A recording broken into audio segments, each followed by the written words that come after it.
Heto ang 13 nakakatawa, ngunit matatalinghagang biro tungkol kay Senador Ping Lacson na tumutukoy sa issue ng pagtakip sa mga tiwaling politiko at sa investigasyon sa issue ng flood control scandal. Nakakatuwa pero tumatama sa punto.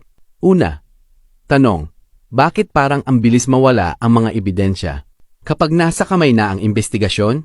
Sagot, kasi may espesyal daw siyang paraan ng pagpapatuyo. Hindi lang tubig ng baha ang pinatutuyo, pati na rin ang mga bakas ng katiwalian. Pangalawa, tanong, ano ang pagkakahawig niya sa sirang kanal? Sagot, parehong sinasabing gagamitin para umagos ng maayos ang trabaho. Pero sa huli, dun lang pala bumabara ang katotohanan at lumalabas ang mga palusot. Pangatlo, tanong, bakit matagal matapos ang pagsisiyasat sa flood control? Sagot, sabi niya hinihintay munang humupa ang baha. Pero ang totoo, hinihintay lang din niyang lumubog na sa limot ang mga tanong ng taumbayan. Pang-apat, tanong, ano ang paborito niyang laro sa investigasyon? Sagot, taguan ng katotohanan.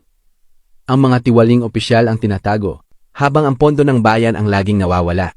Panglima, tanong, kung ang flood control ay dapat pumigil sa tubig, ano naman ang pinipigilan niya? Sagot, hindi ang tubig, kundi ang paglabas ng katotohanan at pagpapanagot sa mga dapat managot. Pang-anim, tanong, bakit laging sabi iniimbestigahan pa, pero walang nahuhuling malalaking isda?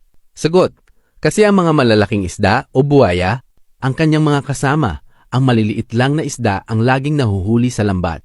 Pang-pito, tanong, ano ang ibig sabihin ng kanyang masusing pagsusuri?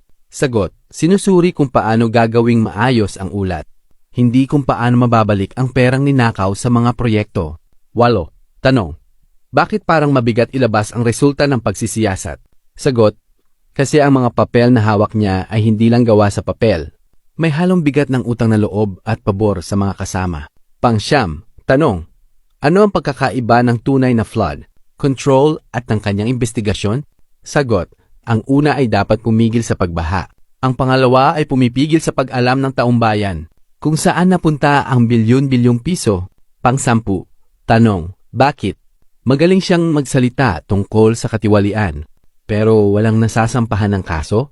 Sagot, kasi ang dila niya ay matalas magsalita, pero ang kamay niya ay mabilis ding magtakip sa mga kapwa politiko. 11, tanong, kung ibibigay sa kanya ang isang timba, ano kaya ang gagawin niya? Sagot, hindi pang igib ng tubig, kundi panakip sa mga butas kung saan tumutulo ang katotohanan ng pandarambong.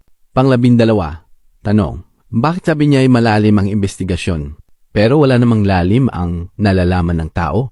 Sagot, malalim nga. Malalim na pagtatago, malalim na palusot, at malalim na pananahimik sa mga kasama sa pwesto.